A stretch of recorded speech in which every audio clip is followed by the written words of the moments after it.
얼마 전 김건희 사건의 2심 판결을 맡았던 신종우 부장판사가 오늘 목숨을 잃는 비극적인 사건이 발생했습니다. 대법관 후보로도 오르내리던 그의 선택이 너무나 안타까운데요. 그러나 이 참담한 죽음마저 정치적 야욕으로 이용하며 민주당 탓으로 돌리는 나경원 의원의 파렴치한 행태는 가히 경악을 금치 못할 수준입니다. 하지만 우리는 궁금합니다. 고인이 누구로부터 어떤 보이지 않는 압박을 받고 있었던 건 아닌지 말입니다. 무엇이 그를 그토록 고독한 고뇌와 극단적인 선택으로 몰아넣었는지 묻지 않을 수 없습니다. 참 억장이 무너집니다. 얼마나 많은 판검사들이 물리적으로 사회적으로 죽어나가야지만 여러분들 이 헌법 파괴와 법치 파괴를 멈추시겠습니까?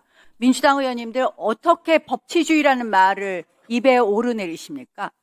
박지원 의원께서 조금 전에 대법원을 압박하고 있습니다. 대법원장이 대법관 인사에 대해서 제청권이 있습니다. 대법원장이 대법관을 제청해서 국회의 동의를 얻어 대통령이 임명하게 되어 있는 것입니다. 근데 그 제청의 뜻이 뭡니까? 안건을 올려서 심의를 받는 것입니다. 그 제청권까지 형해화합니다. 코드 인사들이 그렇게 부족합니까? 부부를 다 헌법재판관, 대법관 다 시켜야 되겠습니까? 더 기르세요, 코드 인사들. 자, 오늘 신종호 고법부장이 생을 마감했습니다. 유서에는 죄송하다, 스스로 떠난다라고 되어 있습니다. 얼마 전 김건희 여사 사건을 1심 무죄를 2심 유죄로 한 판사입니다. 굉장히 엘리트 판사였습니다. 내용을 파악해 봐야 되겠지만 저는 지금 이 정권 들어서서 법 왜곡죄 그리고 직연 판사 룸사롱, 실체도 없는 룸사롱 사건으로 그렇게 괴롭히고 박상영 검사는 고검 인권 TF에서 지금 정성호 장관 이거 지금 뭐 술이 있었다고 하는데 조작기소 특위 보셨습니까? 교도관들 다 나와서 술 없었다고 했습니다. 김성태 회장 스스로 부인했습니다. 이걸 이렇게까지 판단하는 이런 지금 공포사회입니다. 공포사회. 판검사들이 살아나겠습니까? 저는 정말 억장이 무너집니다. 오늘 한 부장판사님께서 사망하는 사건이 있었습니다. 그것과 관련해서 정확한 사인도 나오지 않은 상황에서 저희가 말씀드리는 게 매우 조심스럽다는 생각에 우리 민주당은 언급을 안 하는 게 좋겠다라고 생각했는데 우리 나경원 의원께서는 마치 그 죽음이 우리 민주당이 발의한 법 왜곡죄나 뭐 사법부에 대한 압박 때문이었다는 취지로 얘기하시는 것을 보면서 정말 경악스러웠습니다. 경악스럽고 한 공간에서 저런 얘기를 듣고 있는 게 과연 맞는지 제 귀를 의심했습니다. 이 죽음마저 이용하는 것이 국힘당의 항상 그 습관입니다. 습관. 서해피격 사건부터 해가지고 뭐 대장동 사건에서 검찰의 강압 수사 때문에 많은 목숨을 잃은 분들이 계시는데 그분들이 뭐 누구 이재명 대통령 때문에 죽었다라는 듯이 말씀하신 것부터 해서 뭐 지병으로 돌아가신 분들까지 그 죽음의 책임을 또 이용하시고 너무나 참 참담하고 함께 이 공간에 있는 것 자체가 매우 부끄럽습니다. 또한 그 지금 유족과 그 고인에 대해서는 매우 모욕적인 발언이기 때문에 이 부분에 대해서는 나경원 의원님 본인께서 적절한 입장 표명과 사과를 해야 된다고 저는 생각이 듭니다. 아침에 깜짝 놀랄 만한 소식이 전해졌는데 신종호 부장판사, 김건희 도이치모터스 주가 조작 2심 판결을 했던 판사가 오늘 새벽에 숨진 채 발견됐습니다. 서울 고법청사에서 추락사한 걸로 나왔는데 아마 극단적인 선택을 한 게 아닌가 싶은데요. 일단 신종호 판사가 누군가 궁금하실 수 있죠. 김건희 2심 선고 공판 때 그 모습 한번 보시죠. 수익의 40%를 지급하기로 한 것은 시장 상황에 따른 주가 상승 외에 블랙펄 측이 인위적으로 만들어내는 주가 상승에 대한 대가였을 가능성을 배제할 수 없습니다. 통화를 할 거면 휴대폰으로 하는 것이 낫고 사무실 전화는 다 녹음되지 않는다는 취지로 물어봤습니다. 그래서 주식 거래에 관해서 흔적을 남기고 싶지 않다는 속내를 드러내는 것으로도 볼 수 있습니다. 김모 씨와 민모 씨가 말해준 시점에 10만 주를 매도한 다음 민모 씨, 김모 씨 등의 결정을 기다리기도 했던 것으로 보이고 예, 판결할 때 모습인데 얼굴이 잘 안 보이죠. 얼굴 한번 보시죠. 예. 신종호 부장판사, 서울고법의 부장판사면은 곧 대법관도 바라보는 그런 자리 아닙니까? 그렇죠. 상당히 법원에서는 고위직에 속하고, 뭐, 지금은 이제 법조가 일원화가 되다 보니까 이제 법원장 하다가 또 이제 부장판사로 다시 복귀하는 이런 서열에 좀 파괴는 있습니다만, 향후 이제 뭐 대법관 후보로도 다 올라갈 수 있는 그런 고위 직책으로 보시면 됩니다. 유서가 발견됐다. 그리고 또 최근에 힘들다라는 말을 주변에 많이 토로했다. 이런 기사들이 올라오던데, 지금 여러 가지 정황으로 봐서는 유서도 발견되고 고법 청사에서 발견되고 추락사로 추정되고 이런 걸로 보면 아마 극단적인 선택이 아닐까 싶은데요. 우선은 저도 이제 돌아가신 고인께 저도 명복을 우선 좀 빌고요.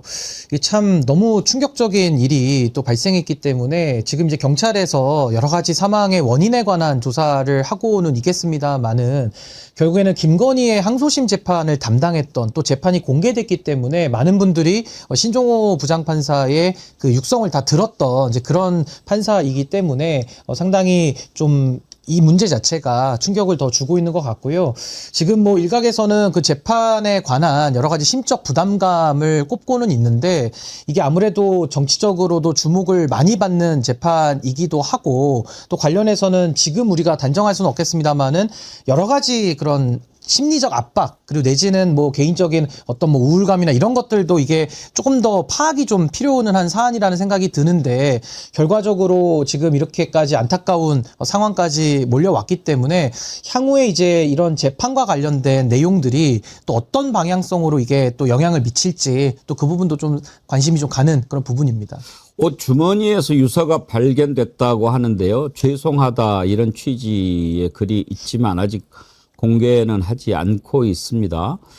경찰은 범죄 관련성은 없다고 보고 통상적인 변사 사건 절차대로 처리하고 있다고 밝혔는데 장윤미 대변인님, 네. 통상적인 변사 사건 절차라면 어떻게 하는 거죠? 이 부분과 관련해서는 사실상 범죄 혐의점을 먼저 이제 발생 사건으로 분류를 해가지고 혐의점을 들여다보고 다만 이제 유서가 있었다는 사정 이런 부분을 종합했을 때는 말씀 주신 대로 현재 경찰 단계에서는 범죄 혐의점이나 아니면 다른 요인을 좀 추정하기는 객관적으로 어려워 보이는 부분이 있고 그러면 이제 유족분들과 협의해서 아마 이제 장례 절차에 들어갈 것 같은데 정말 삼가 고인의 명복을 빌고 어떤 이 부분이 저도 이제 기사를 체크하면서 보면 지나치게 이제 정치적으로 해석되거나 이런 부분은 이제 서로 자제해야 될 부분이 있는 것 같고 아마 언론 주목도가 높은 사건에 대한 어떤 뭐 부담이 있을 수는 있지만 지금 유서 관련해서는 보도 내용을 종합해 보면 일단 먼저 떠나고 그 부분에 대한 어떤 죄송하다 이런 취지가 담긴 것으로 보고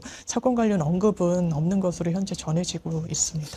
판사들이 이렇게 재판할 때 상당히 심적 부담이 클 거예요. 더군다나 이렇게 온 국민의 관심이 집중돼 있는 그런 판결할 때는 더 부담이 클 수도 있겠죠. 그러니까 이제 판사들은 판결문으로 말한다 뭐 이런 이야기도 있지 않습니까? 어떻게 보면 의사는 물리적인 생명을 다룬다면 또 판사들은 사회적인 생명을 갖다가 다루기 때문에 어떻게 보면 뭐 법정형에 따라서는 사형 선고까지도 할 수 있는 권한을 가진 자리 자체가 판사 아니겠습니까? 그렇기 때문에 타인에게 미치는 그런 영향력에 비추어 본다면 뭐 어떤 판사들이 됐든지 간에 재판을 똑바로 하는 판사들은 그런 심적 부담감을 평생 짊어지고 살 수밖에 없는 그런 운명적 역할 아닌가 싶기도 한데요. 아무래도 이 신종호 부장판사가 담당했던 그 사건 자체가 이 국정농단과 또 내란과도 직간접적인 연관이 있는 김건희 씨 관련된 사건인데다가 또 전 국민들 앞에서 이런 생중계까지 되는 아주 고도의 이목을 끄는 사건이었기 때문에 뭐 그 내막은 이제 조금 더 수사가 이루어지고 파악이 돼야 되겠습니다만은 아마 이런 죽음에까지 이를 정도로 본인이 스스로는 굉장히 좀 고통스러웠던 거 아닌가, 심리적으로는 굉장히 힘들었던 거 아닌가라는 점이 좀 미루어 좀 짐작은 가는 부분입니다. 그때 김건희 2심 재판했을 때 신종호 판사가 징역 4년 선고하니까 그때 법정에 왔던 김건희 지지자들 몇 명이 소리치고 욕설을 하고 그랬다는 걸 봤거든요. 네. 판결 이후에 혹시라도 뭐 계속 악의적인 문자라든지 공격이라든지 이런 걸 받으면은 판사로서는 더 막 마음이 괴로울 수도 있지 않겠습니까? 아마 현장에서 그런 어떤 항의성 이런 행동을 하시는 분들이 있죠. 일반 사건에도 그런 이제 법정 경위가 이 부분을 제어하고 판사의 어떤 개별적인 신상이나 연락처 같은 거는 노출은 되고 있지 않아서 아마 그 부분과 관련한 뭐 직간접적인 메시지를 받았는지는 좀 알기 어려운 부분이 있고 이 부분과 관련해서는 아마 제 개인적으로는 이분이 이런 이제 극단적인 선택을 하신 게 확인이 된다면 단순히 뭐 이번 사건을 둘러싼 어떤 정황만으로 이런 선택에 이르게 됐을까 좀 물음표가 쳐지는 부분이 있고 거기에 대해서 또 쉽사리 단정하기도 상당히 좀 저어되고 좀 조심스러운 측면이 있습니다. 어떻게 보면 뭐 어떤 한 분이 이런 안타까운 소식을 우리가 접할 때마다 그 얼마나 고뇌가 있었겠습니까? 그리고 그 죽음에 이르게 된 여러 가지 그 이유들을 놓고 이야기하자면은 어느 단 하나를 가지고 설명하기는 매우 그렇죠. 어려울 것이다라는 생각을 갖고 있고요. 무엇보다 이 판사라는 직업 자체가 또 그 직업에서 주는 스트레스가 있거든요. 그렇기 때문에 실제로 이게 잘 안 알려져서 그렇지 판사들도 굉장히 그런 우울감을 호소하는 분들 꽤 있습니다. 그렇기 때문에 참 이건 어떻게 보면 직업적인 어떤 사명감과 그런 고뇌 속에서 또 이런 일이 있을 수 있는데 참으로 안타까운 사건인 거는 틀림이 없고요. 정말 명명백백하게 그 수사 결과를 좀 보면서 또 이런 사안들이 좀 발생하지 않도록 그럼 어떤 제도적인 뒷받침이 좀 필요한가 아마 이런 부분들도 좀 논의가 있어야 되지 않을까 싶습니다. 대체로 이제 극단적인 선택을 하는 경우에는 우울증이 원인이 되는 경우가 많은데 아무래도 뭐 그렇지 않은 판사들도 있겠습니다만은 판사들은 교류를 최소화하잖아요. 사건 관계에는 물론이고 일반적인 사람들도 만나는 것을 최소화하면서 가급적이면은 좀 청정한 상태를 유지하려고 그러다 보니까 더 좀 고독하다고 할까 그럴 것 같아요. 그러니까 이제 직업적으로 사람을 많이 만나서는 안 되는 예. 위치이니까 나름의 또 어떤 고립의 상황일 것이고 또 둘러싸이는 그 문제의 무게라는 게 얼마나 무겁겠습니까? 이걸 뭐 기밀이 되다 보니까 재판상 비밀 때문에 누구와 상의할 수도 없는 거고 이제 고독한 그런 고뇌가 있는 직업이다 보니까 아마 뭐 우울증이 요즘에 뭐 현대적인 그런 상황 속에서도 이게 정말 잘 드러나지도 않고 이런 부분들은 사건으로 우리가 마주 대했을 때 이제 원인을 역으로 분석해 들어가는 거기 때문에 저도 오늘 아침에는 이 소식을 접하고 참 너무 안타깝고 또 유족분들도 계신 사건이니까 굉장히 우리가 이런 문제를 또 다룰 때는 또 상당히 또 조심해서 다뤄야 되는 부분 아닌가 뭐 그런 생각이 좀 듭니다. 신은미 대변인님 이런 경우에 이제 유서가 발견됐다고 하는데 유서 공개 여부는 전적으로 가족들이 결정합니까? 그렇습니다. 보통 경찰도 이 유서라는 게 워낙에 또 엄중하고 고인이 마지막으로 남긴 그런 메시지이기 때문에 유족의 뜻과 상반되게 뭐 수사 상황을 공유하거나 아니면 이 부분을 이제 언론이나 기자들한테 알리는 거는 사실 상례에 맞지 않고 저희가 이제 통상에 저도 예전에 기자하거나 이런 발생 사건이 이게 발생이 하게 되면 유족 측 분들이 원하시면 유족분들을 통해서 공개가 되거나 하는 방식으로 항상 좀 처리가 되어 왔었습니다. 얼마 전에 김진 전 중앙일보 논설위원도 그렇습니다. 그렇게 됐지 않아요?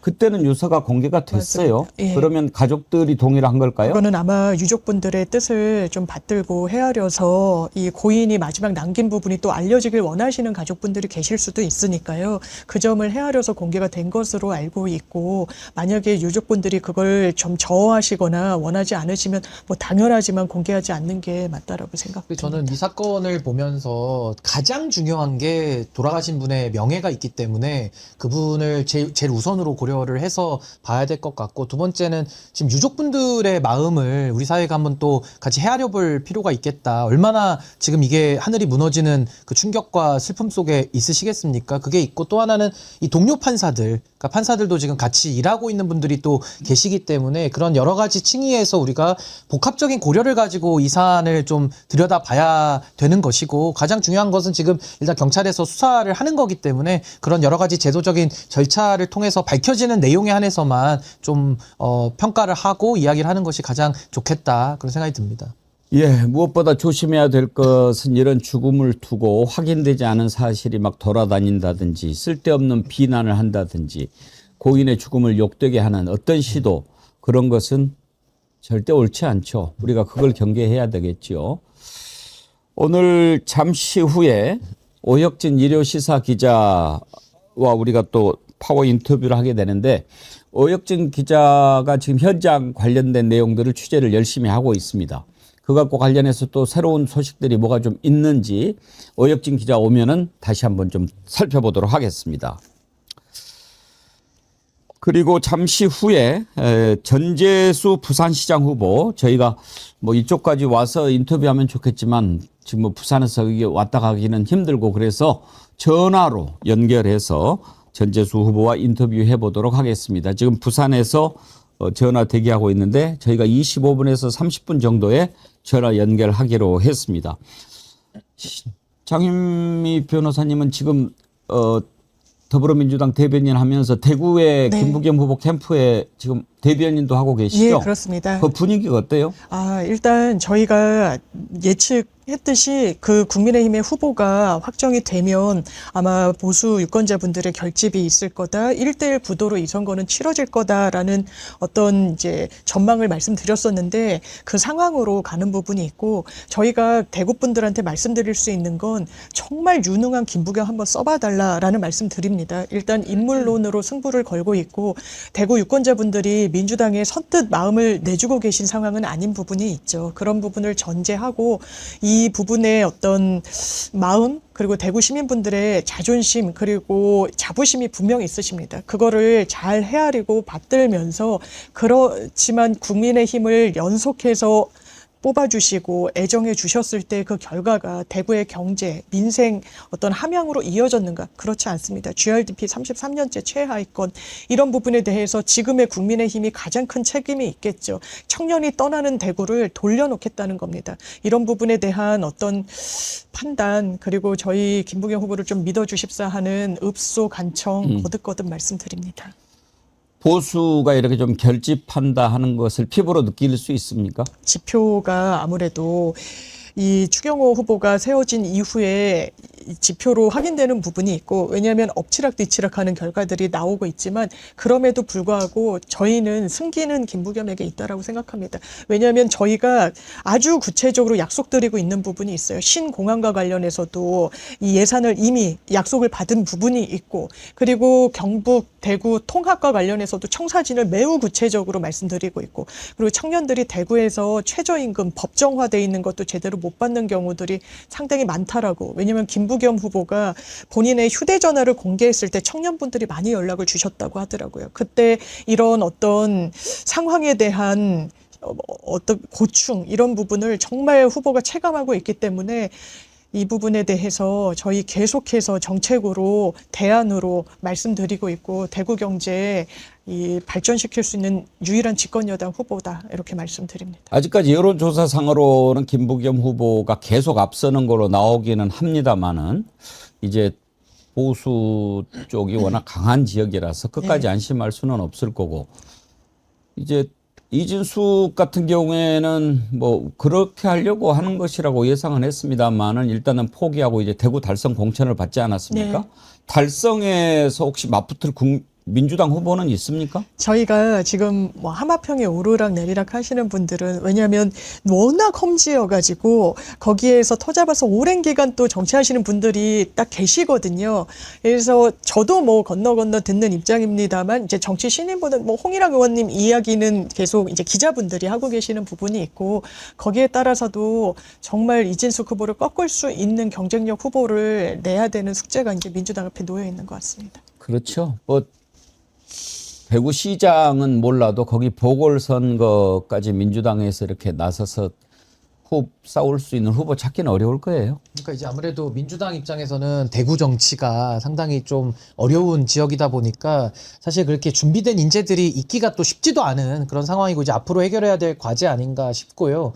무엇보다 이번에 국민의힘에 대한 책임을 물어야 되는데 그 책임을 묻기에는 이 추경호 후보가 등장하고 또 이진숙 후보가 나왔다는 것은 굉장히 좋은 여건이 무르익었다라는 생각이 들고 또 하나는 대구의 발전을 위해서는 김부겸이라고 하는 준비된 일꾼과 또 이재명 정부의 실용주의 노선이 대구에서 한번 꼽힐 수 있는 그런 기회를 주시면 어떨까라는 식의 자세로 접근한다면 전 이번 선거는 상당히 유의미하게 치를 수 있겠다라는 생각이 드는데 마지막까지 관건은 저는 말실수라고 봅니다. 결국에는 지금 최근에 민주당 지도부에서 보였던 여러 가지 그런 실수들이 나오면서 이게 지금 대구 지역에서 미치는 영향이 굉장히 크거든요. 그렇기 때문에 마지막 순간까지 정말 긴장의 끈을 놓지 않고 실언을 조심하고 한다면은 전 이번만큼은 한번 역사를 써볼 수 있는 그러게요. 좋은 환경 아닐까 네. 싶습니다.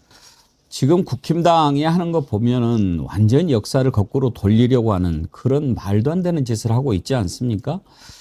지방선거 얘기는 잠시 후에 해보기로 하고 지금 트럼프가 또 한국 동참하라 이렇게 압박을 하고 있는데 이거 어떻게 해야 좋을까요? 일단 지금 호르무즈 해협에 정박 중이던 우리 화물선 나무호가 피격을 당했는데 지금 정부에서는 일단은 폭파는 있었다. 그런데 이게 공격인지 내부 폭발인지 확인해야 된다라면서 시간을 좀 끌고 있는 것 같습니다.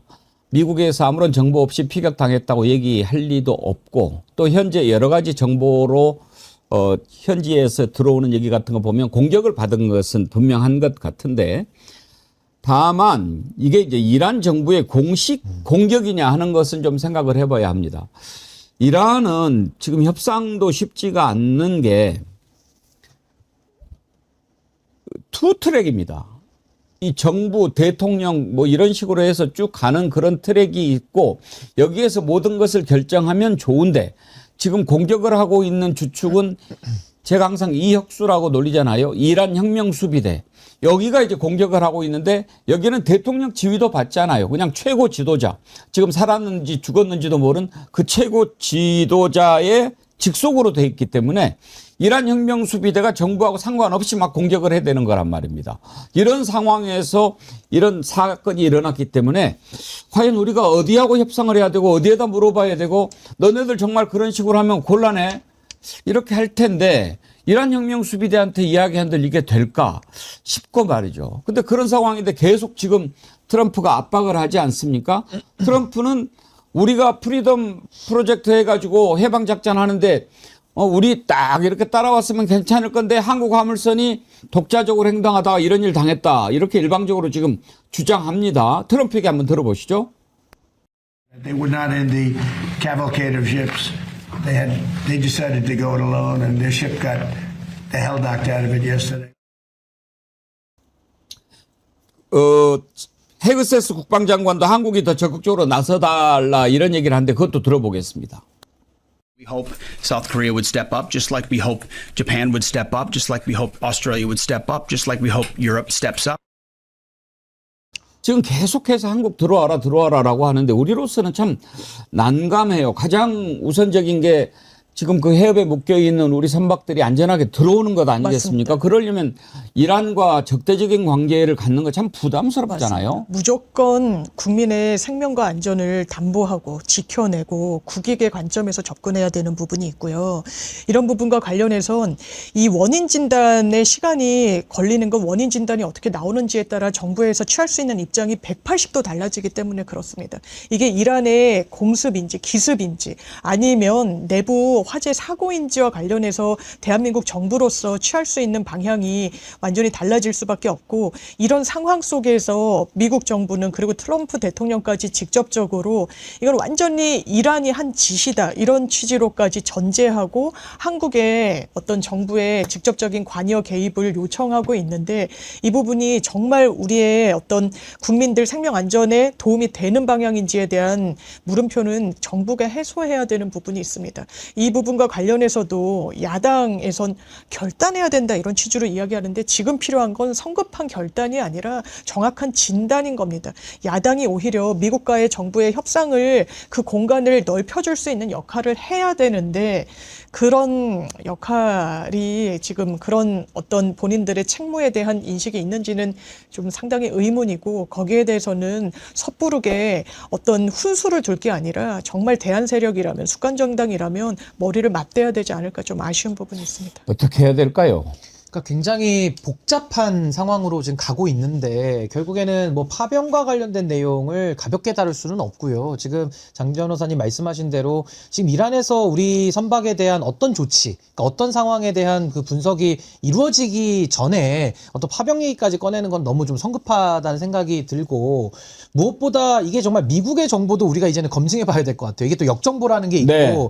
미국도 미국의 국익을 위해 가지고 우리를 이용하는 면도 분명히 생긴 것 같거든요. 그렇기 때문에 정확하게 이란 현지에서 발생한 상황을 우리 정부가 일단은 판단을 좀 해봐야 될 것 같고 그 이후에는 정말 대한민국 국민들의 생명과 안전을 위해서는 대한민국 정부라면은 모든 일을 다 열어놓고 우리는 고민을 해야 되지 않겠습니까? 다만 여기에 대해서도 뭐 미국과의 관계뿐만 아니라 이란과의 관계도 우리는 가볍게 볼 수는 없는 그런 상황일 뿐만 아니라 앞으로 지금 미국이 이란 전쟁 이거 해결 못하면은 미국도 상당히 어려운 환경에 빠질 수밖에 없는 것이고 또 잠시 후에는 또 우리가 이제 미중 회담도 이제 우리가 5월 달에 있을 예정인데 그 이후에도 변화될 세계 질서 속에서 어떤 위치를 우리가 차지해야 되느냐라는 이런 전략적 고민과 판단이 필요하거든요. 그렇기 때문에 지금은 성급하게 결정할 때는 아니고 전 사실관계 확인과 대안 마련을 위한 저는 좀 논의와 숙고가 좀 필요하다라는 생각이 듭니다. 근데 도대체 미국이 어떻게 하는지를 모르겠어요. 이렇게 한국 들어와라 해놓고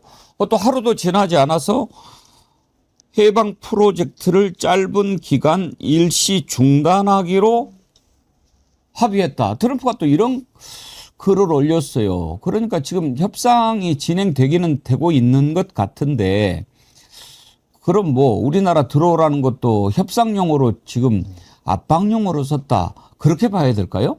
약간 그런 것 같습니다. 그러니까 만약에 저희가 진짜 성급하게 전력 투입과 관련한 결정이 내려졌다면 상당히 스텝이 꼬일 수밖에 없는 상황이었던 것 같고 이른바 프로젝트 프리덤과 관련해서도 이 부분이 장기화될 거라는 걸 전제하고 한국의 어떤 전력 이 참여를 요청했던 것으로 보이는데 이 부분이 또 중단이 된 거 아니겠습니까? 그러니까 이른바 트럼프 대통령식의 어떤 변동이라는 게 이제는 변수가 아니라 상수로 자리 잡고 있으니까 거기에 따라서 하나의 현안에 대해서 하나씩 대응해 나가는 것 자체가 리스크로 작동할 수도 있다라는 점을 좀 염두에 둬야 되지 않을까라고 생각되는 부분이 있습니다. 진짜 트럼프만 생각하면 짜증이 나요. 어떻게 보면 윤석열보다 한 100배 더 심각한 상황으로 보여지기 때문에 우리가 윤석열 리스크 관리하는데도 대한민국 국민들이 지난 3년 동안 참 힘들었고 결국은 해냈듯이 저는 마찬가지라고 봅니다. 미국도 미국 정부가 있고 또 그 정부의 지금 결정권을 트럼프가 쥐고 있는 건 맞는데 미국 국민들이 있고 또 세계 시민들과 또 여러 나라들과의 우리가 연대를 통해 가지고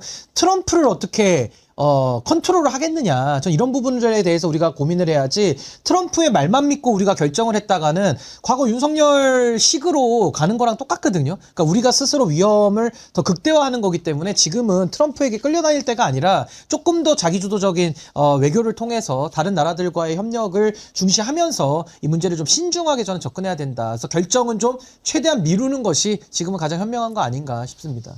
트럼프가 또 뭐 나는 지금 원래 2029년, 8년인가 29년인가 임기가 끝나잖아요. 네. 근데 뭐 앞으로 8년, 9년 더 한다 뭐 이따 얘기나 하고 말이죠. 정말 트럼프 좀 그만 봤으면 좋겠는데 우리가 근데 또 간절히 그만 보기를 원하는 사람은 어떻게 해서든 또 정리는 되더라고요. 코리안 매직이 있어요. 한번 봅시다.